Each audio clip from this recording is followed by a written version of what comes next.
श्रीमद् भगवद गीता अध्याय 14 गुणत्रय विभाग योग।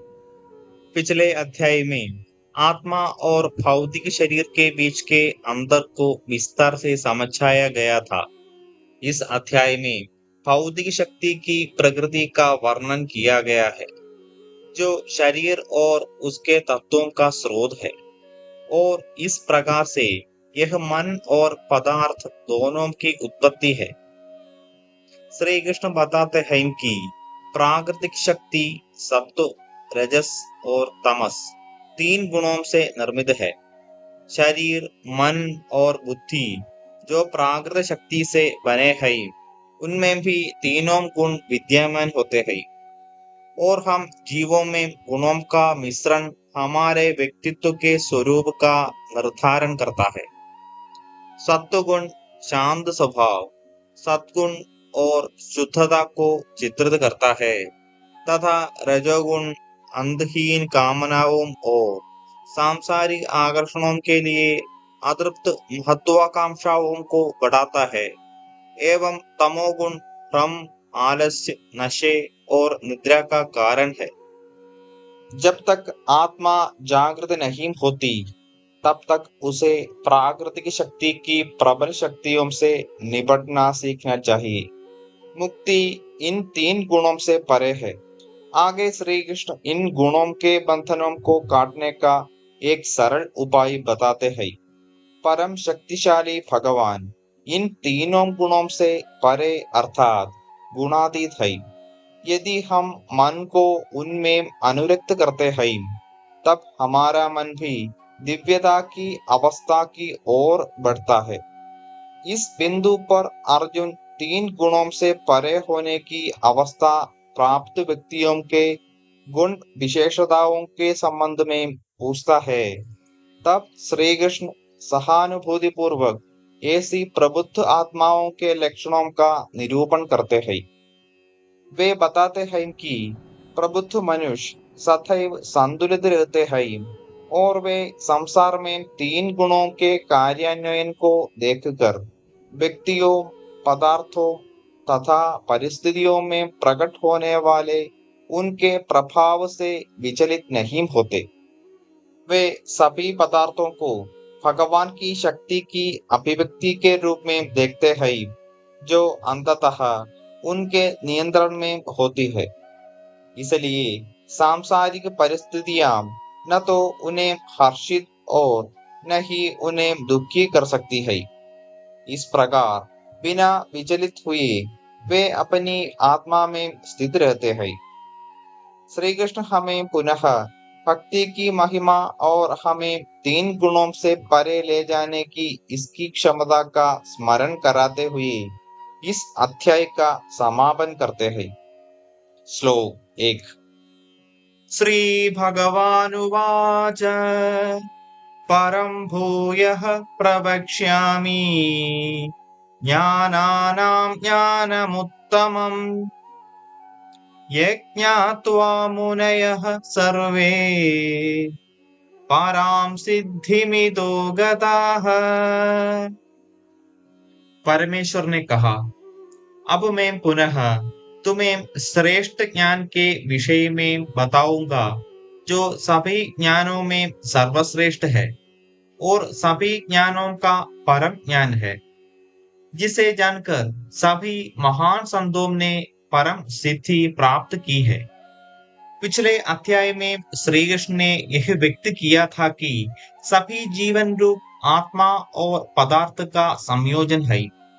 उन्होंने यह स्पष्ट किया था कि प्रकृति ही पुरुष या आत्मा के लिए कर्म क्षेत्र सृजित करने के लिए उत्तरदायी है। वे आगे कहते हैं कि यह स्वतंत्र रूप से संपन्न नहीं होता, अपितु उस परम प्रभु के निर्देशन के अंतर्गत होता है, जो सभी जीवों के शरीर में वास करते हैं। इस अध्याय में वे प्राकृत शक्ति के तीन गुणों के संबंध में विस्तार से प्रकाश डालेंगे। इस ज्ञान को पाकर और इसे अनुभूत ज्ञान के रूप में अपनी चेतना में आत्मसात कर हम परम सिद्धि की प्राप्ति की ओर अग्रसर हो सकते हैं।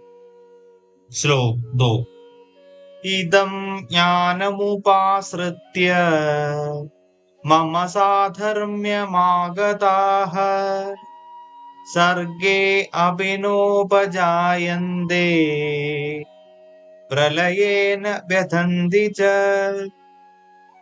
वे जो इस ज्ञान की शरण लेते हैं मेरे साथ एकीकृत होंगे और वे सृष्टि के समय न तो पुनः जन्म लेंगे और न ही प्रलय के समय उनका विनाश होगा। श्री कृष्ण अर्जुन को आश्वस्त करते हैं कि वे जो ज्ञान प्रदान करेंगे और जो उस ज्ञान को अपने भीतर समाहित कर लेंगे उन्हें पुनः माम के गर्भ में कारावास का दुख सहन नहीं करना पड़ेगा। वे सार्वभौमिक प्रलय के समय भगवान के उदर में प्रसुप्त जीवंत अवस्था में भी नहीं रहे, न ही अगले सृष्टि चक्र में वे पुनः जन्म लेंगे। वास्तव में प्राकृतिक शक्ति के तीनों गुण बंधन का कारण है और इनका ज्ञान बंधनों से मुक्ति पाने का मार्ग प्रशस्त करता है। श्री कृष्ण जो भी शिक्षा प्रदान करना चाहते हैं उसके संबंध में वे बार बार उसके परिणामों की उद्घोषणा करने की रणनीति का प्रयोग करते हैं ताकि उनके विद्यार्थी उसमें तन्मयता से मग्न हो जाए। न व्यथन्ति शब्द का अर्थ वे दुख का अनुभव नहीं करेंगे है। साधर्म्यमागताः शब्द का तात्पर्य यह है कि वे स्वयं भगवान जैसी दिव्य प्रकृति प्राप्त कर लेते हैं। जब आत्मा प्राकृत शक्ति के बंधन से मुक्त हो जाती है तब वह भगवान की दिव्य शक्ति योगमाया के प्रभुत्व में आ जाती है। यह दिव्य शक्ति उसे भगवान के दिव्य ज्ञान, प्रेम और आनंद से युक्त कर देती है, जिसके फलस्वरूप जीवात्मा भगवान के समान बन जाती है और भगवान जैसे गुण प्राप्त कर लेती है। श्लोक 3 और 4 मम योनिर्महद् ब्रह्म तस्मिन् गर्भं ददाम्यहम् संभवः सर्वभूतानां ततो भवति भारत।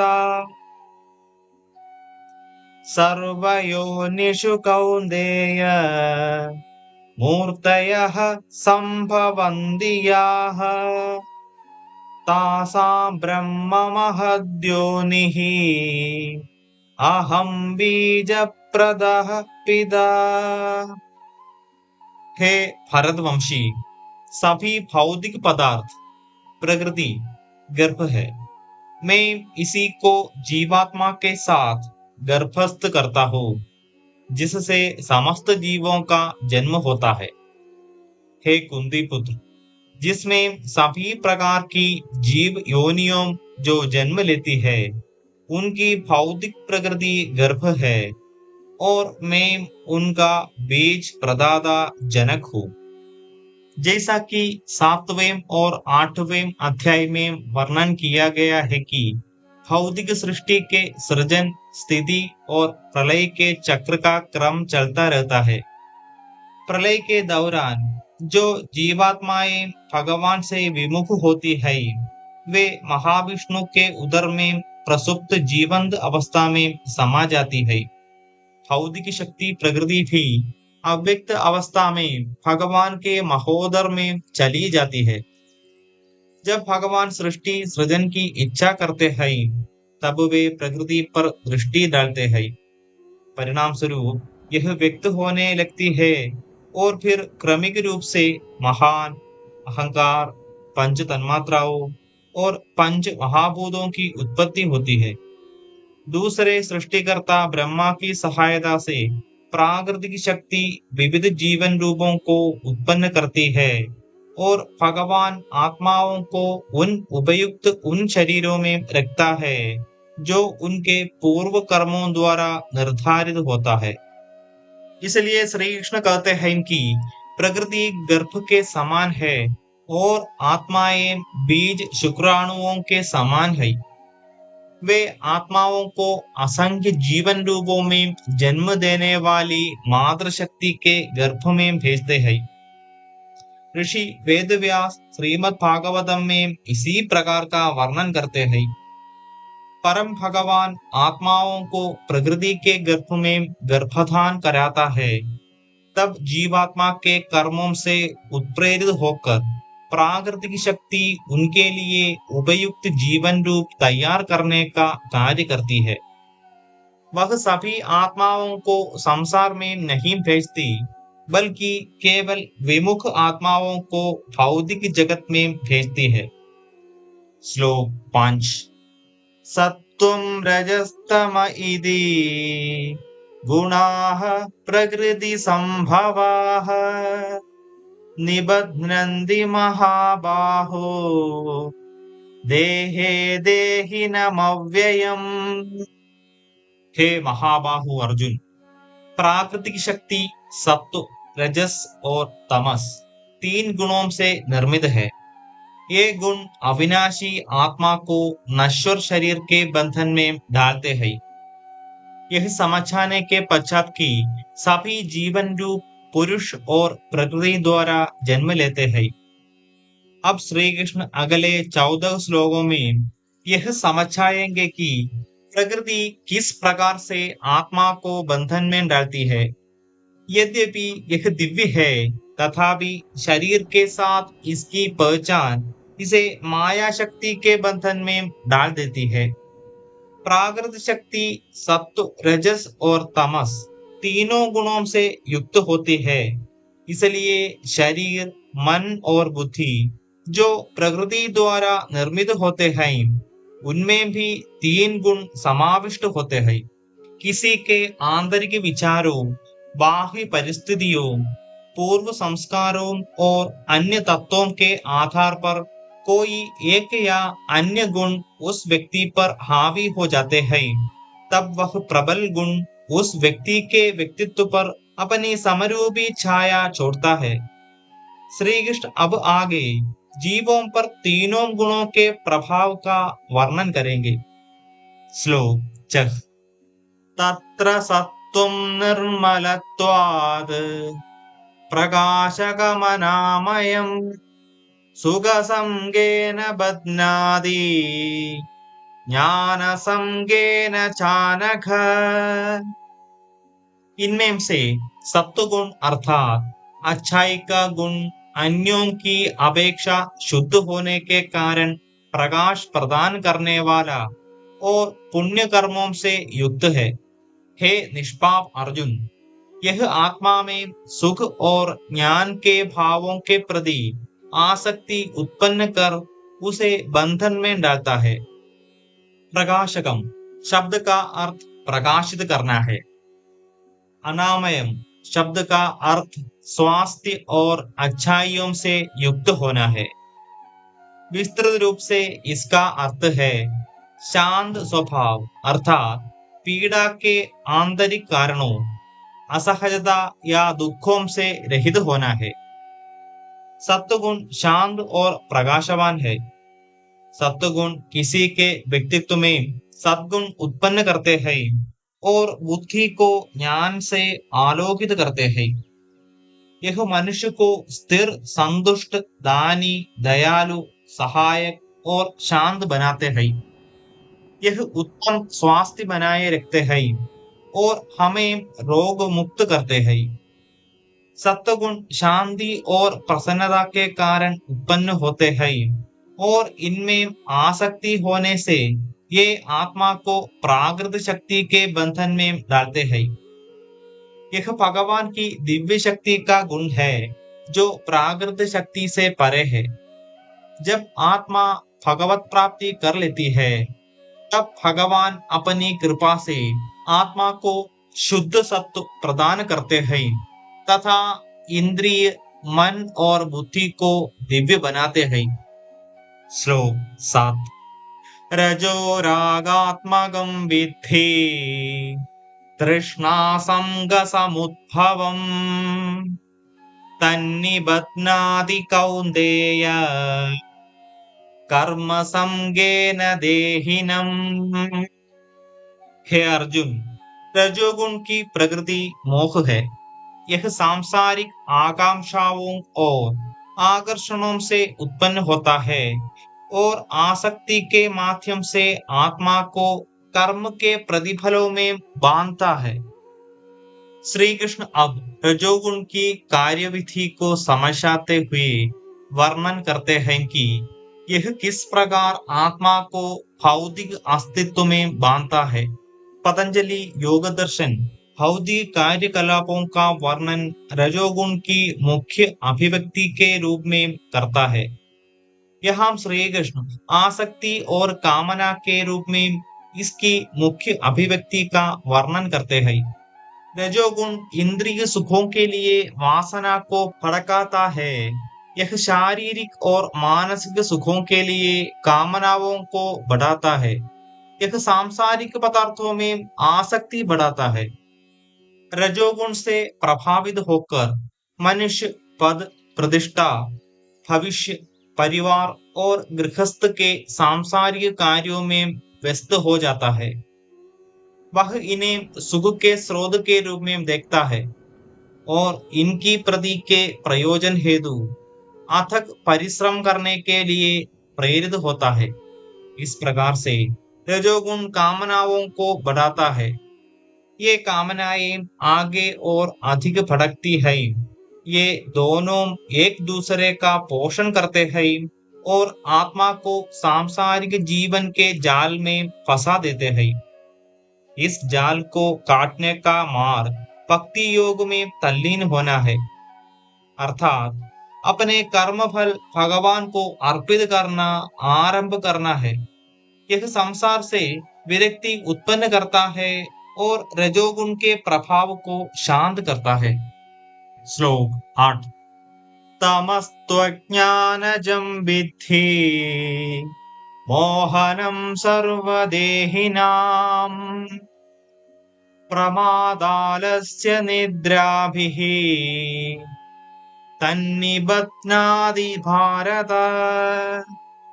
हे अर्जुन, तमोगुण जो अज्ञानता के कारण उत्पन्न होता है और देहधारियों जीवात्माओं के लिए मोह का कारण है। यह सभी जीवों को असावधानी, आलस्य और निद्रा द्वारा भ्रमित करता है। तमोगुण सत्वगुण के विपरीत है। इससे प्रभावित व्यक्ति को निद्रा, आलस्य, नशा, हिंसा और जुआ खेलने जैसे कृत्यों से सुख मिलता है। वे क्या उचित है और क्या अनुचित है में अंतर करने का विवेक खो देते हैं।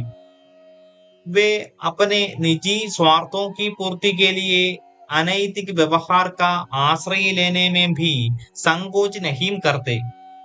अपने कर्तव्यों का पालन करना उनके लिए बोझ बन जाता है और वे उनकी उपेक्षा करते हैं। इसके अतिरिक्त आलस्य और निद्रा के प्रति उनका झुकाव और अधिक बढ़ जाता है। इस प्रकार से तमोगुण आत्मा को अज्ञानता के गहन अंधकार की ओर ले जाता है, जिससे यह अपनी आध्यात्मिक पहचान, जीवन के लक्ष्य, मानव के रूप में प्रदत्त आत्म उत्थान के अवसर को भूल जाती है। श्लोक 9। सत्वं सुखे संजयति रजः कर्मणि भारत ज्ञानमावृत्य तु तमः प्रमादे संजयत्युत। सत्वगुण सांसारिक सुखों में बांधता है।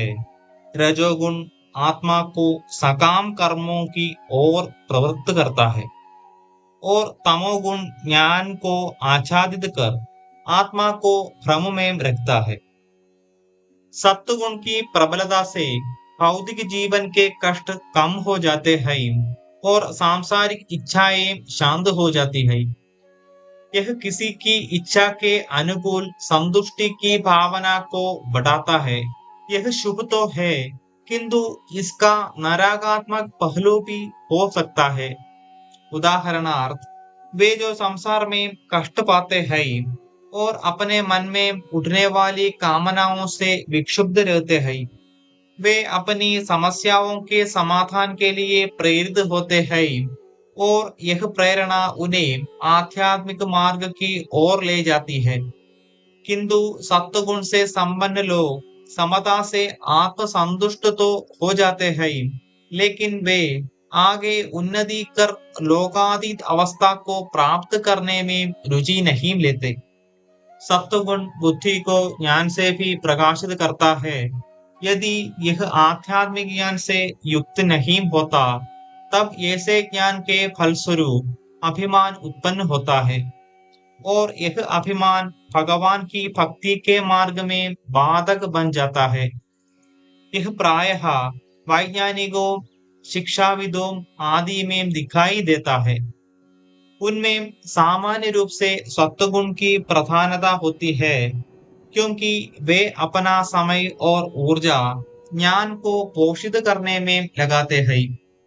फिर भी वे जो ज्ञान आर्जित करते हैं, वह प्रायः उन्हें घमंडी बना देता है और वे यह अनुभव करने लगते हैं कि ज्ञान आर्जित करने से परे कोई सत्य नहीं है। इस प्रकार से इन्हें धार्मिक ग्रंथों और भगवत अनुभूत संतों के प्रति विश्वास विकसित करना कठिन प्रतीत होता है। रजोगुण की प्रधानता जीवात्मा को अथक परिश्रम करने के लिए प्रेरित करती है। संसार के प्रति उनकी आसक्ति अधिक सुख प्राप्त करने की प्राथमिकता, प्रतिष्ठा, संपत्ति और शारीरिक सुख उन्हें संसार में कड़ा परिश्रम करने के लिए प्रेरित करते हैं, ताकि वे उन लक्ष्यों और पदार्थों को प्राप्त कर सकें जिन्हें वे जीवन के लिए अत्यंत महत्वपूर्ण मानते हैं। रजोगुण पुरुष और स्त्री में आकर्षण बढ़ाता है और काम वासना उत्पन्न करता है। काम वासना की तुष्टि हेतु पुरुष और स्त्री वैवाहिक संबंध बनाते हैं और घर और गृहस्थी के कार्यों में व्यस्त हो जाते हैं। घर की देखभाल और रख रखाव के लिए धन की आवश्यकता होती है, इसलिए वे आर्थिक विकास के लिए कड़ा परिश्रम करते हैं। इस प्रकार से वे गहन गतिविधियों में संलग्न रहते हैं, लेकिन प्रत्येक क्रिया कर्म उत्पन्न करती है जो उन्हें भौतिक अस्तित्व में बांधती है। अज्ञानता का गुण मनुष्य की बुद्धि को आच्छादित कर लेता है और सुख की कामना अब विकृत रूप से प्रकट होती है। यही तमोगुण का प्रभाव है, जो आत्मा को अज्ञानता के अंधकार में ले जाता है। श्लोक 10। रजस्तमच्छादिभूय सत्त्वं भवति भारत। रजः सत्त्वं तमश्चैव तमः सत्त्वं रजस्तथा। कभी कभी सत्वगुण रजोगुण और तमोगुण को परास्त करता है और कभी कभी रजोगुण सत्वगुण और तमोगुण पर हावी हो जाता है, और कभी कभी ऐसा भी होता है कि तमोगुण सत्वगुण और रजोगुण पर हावी हो जाता है। श्री कृष्ण अब यह बताते हैं कि किसी व्यक्ति का स्वभाव किस प्रकार से तीनों गुणों में घूमता रहता है। प्राकृत शक्ति में ये तीनों गुण विद्यमान है और हमारा मन इसी शक्ति से निर्मित है, इसलिए हमारे मन में तीनों गुण भी उसी प्रकार से विद्यमान होते हैं। इनमें से प्रत्येक एक दूसरे को परास्त करते रहते हैं और इसलिए कभी कभी एक शीर्ष पर और कभी दूसरा और कभी तीसरा शीर्ष पर होता है। इस प्रकार से तीनों गुण मनुष्य के स्वभाव पर प्रभाव डालते हैं, जो इन तीन गुणों के बीच घूमता रहता है।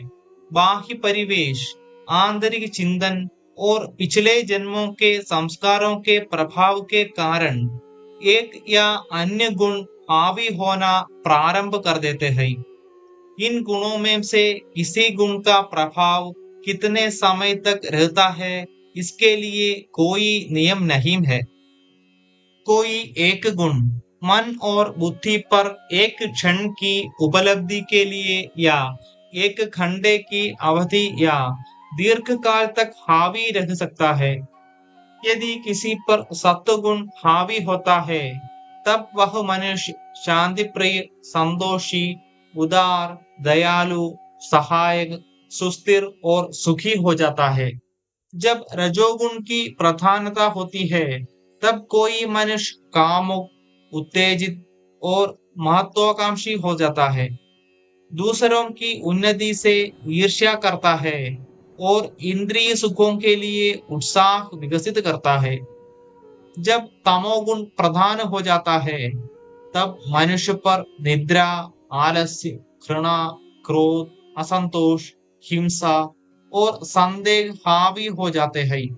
इस प्रकार से मन तीनों गुणों के बीच झूलता रहता है और उनकी विशेषताओं को ग्रहण करता है।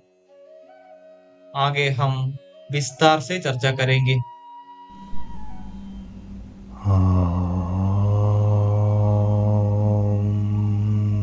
गुं गुरुभ्यो